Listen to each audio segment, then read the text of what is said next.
Madame la ministre, il aura fallu des trésors de mobilisation des conseillers consulaires, des parlementaires, de la société civile pour que, enfin, vous reveniez sur une très mauvaise décision que vous aviez prise et qui était la fermeture du consulat de France à Moncton. Malheureusement, vous n'êtes pas revenu sur la fermeture du consulat à Séville, qui est intervenue cet été 2019, alors que 10 000 Français sont inscrits au registre en Andalousie. Près de 40 000 Français y vivent. De la même manière, quand on regarde la carte consulaire au Paraguay, les Français qui habitent à Asunción sont rattachés dans un autre pays, à Buenos Aires, en Argentine. Or, vous le savez, pour les Français de l'étranger, le consulat, c'est comme une mairie.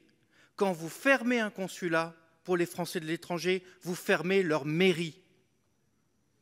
Vous savez, les Français de l'étranger sont des proies faciles. Ils ne font pas grève, il n'y a pas de gilets jaunes. Et donc, ces décisions que vous prenez sur les fermetures de consulats, évidemment, ça ne mobilise pas de la même manière que sur le territoire français. J'en viens donc à ma question. Est-ce que véritablement, vous avez une stratégie pour le rayonnement de la France à l'étranger, ou bien est-ce que toute cette gestion, c'est une gestion à la petite semaine, une gestion comptable et sans vision d'avenir? La parole est à Madame Amélie de Montchalin, secrétaire d'État chargée des Affaires européennes. Merci, Monsieur le Sénateur. Vous m'interrogez au départ sur la situation, effectivement, du consulat de Moncton, qui a procédé, comme un certain nombre de points que vous avez soulignés, à la revue que nous faisons dans le cadre de notre programme Action publique 2022, qui a une vision stratégique, qui est d'ailleurs assortie de moyens que je viens d'évoquer, de dématérialisation, pour qu'un certain nombre de services, même si certains postes sont fermés, restent accessibles et plus pratiques d'accès que quand bien même il y a un bureau physique ouvert.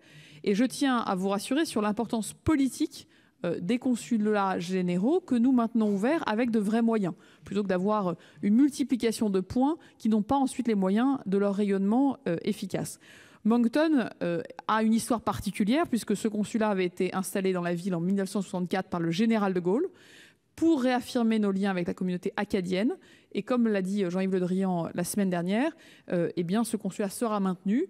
Cela s'explique par l'attachement, j'allais dire, à l'Acadie qui est celui de la France, également la volonté du gouvernement de défendre la francophonie, puisque le Nouveau-Brunswick est la seule province officiellement bilingue du Canada, en plus d'être avec le Québec, membre à part entière de l'Organisation internationale de la francophonie. Nous jouerons depuis ce consulat un rôle essentiel dans l'intégration de Saint-Pierre-et-Miquelon dans son environnement régional. Je sais que c'est également un sujet auquel vous êtes sensible. Dans le cadre également de la densification de nos relations politiques et économiques avec le Canada, dans le cadre aussi de cet accord commercial global CETA entre l'Union européenne et le Canada, il nous semblait important que pour notre diplomatie économique, ce consulat soit maintenu. Plus largement, la stratégie qui est la nôtre n'est pas une stratégie de planter de drapeau, elle est une stratégie de présence stratégique. Dans certains lieux, les consulats, parce que justement nous dématérialisons des procédures que les gens eux-mêmes utilisent de manière accentuée, montrent que cette présence physique n'est pas forcément la plus utile, ou en tout cas qu'il faut qu'elle évolue.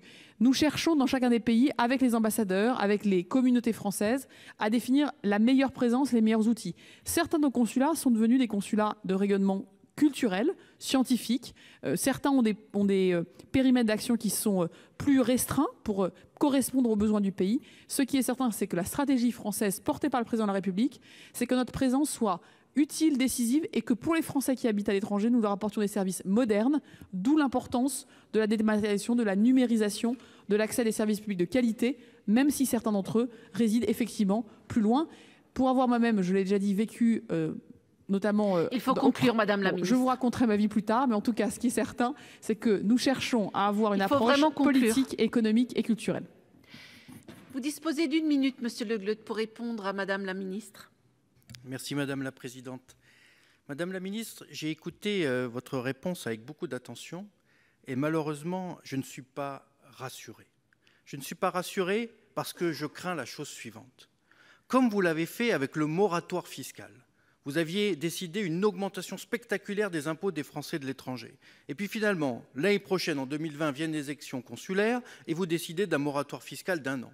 Donc comme ça, vous faites de l'enfumage, vous passez le cap des élections consulaires pour que le coup de bambou arrive après les élections. De la même manière, on voit ici deux décisions, la non-fermeture de l'Institut français en Norvège et la non-fermeture du consulat à Moncton juste avant les élections. Et donc je crains la chose suivante, comme avec le moratoire fiscal, est-ce que vous n'allez pas décider, après les élections, une fois les élections passées, de revenir sur vos décisions ?